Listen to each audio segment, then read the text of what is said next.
April 22ஆம் தேதி காஷ்மீரில் உள்ள பகல்காம் என்ற இடத்தில் சுற்றுலா தலத்துக்கு சென்ற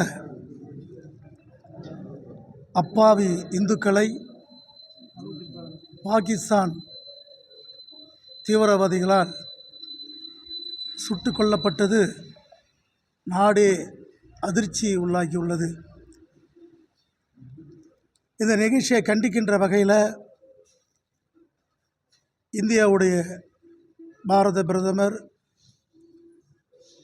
நரேந்திர மோடிஜி அவர்கள்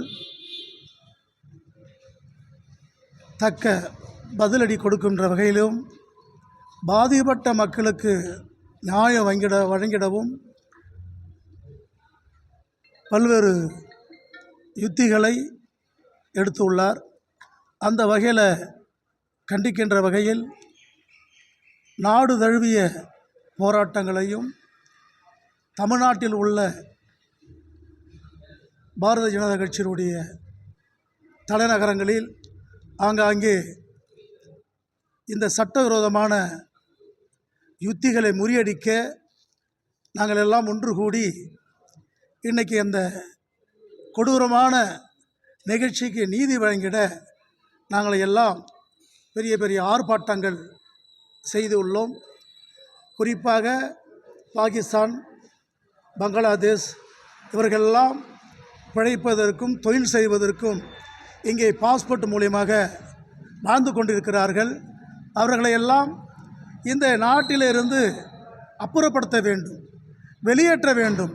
அதற்காக தான் நாங்கள் அமைதியான முறையில் காவல்துறையிடமும் சரி, இந்த நாட்டை ஆண்டு கொண்டிருக்கிற முதல்வரிடமும் சரி, அமைதியான முறையிலே நாங்கள் போராட்டங்களை அறிவித்து அவர்களை கண்டறிந்து உடனடியாக வெளியேற்ற வேண்டும்.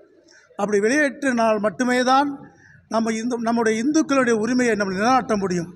ஆகவே இந்த சிறப்பு வாய்ந்த நிகழ்ச்சியில் நாங்கள் அனைவரும் ஒற்றுமையாக இருந்து அனைத்து மதத்தினரையும் நாங்கள் அரவணைத்து கொண்டு தான் நாங்கள் செயல்பட்டு கொண்டு இருக்கிறோம். ஆகவே இந்த நாட்டை ஆண்டு கொண்டிருக்கிற அரசு, குறிப்பாக திராவிட முன்னேற்ற கழக திமுக அரசு உடனடியாக இங்கே உள்ள பாகிஸ்தானரையும் பங்களாதேசரையும் கண்டறிந்து உடனடியாக வெளியேற்ற வேண்டும் என்பது எங்களோட முழு முயற்சியாக கோரிக்கையாக ஏற்றுக்கொண்டு இப்பொழுது கடலூர் மாவட்ட ஆட்சியாளர் அவர்களை சந்தித்து அதற்கான ஒரு மனுவை கொடுப்பதற்கு நாங்கள் மாவட்ட ஆட்சியர் வருகை தந்திருக்கிறோம். இன்னும் சற்று நேரத்தில் மாவட்ட ஆட்சியரை சந்தித்து அதுக்கான மனுவை கொடுக்க உள்ளோம்.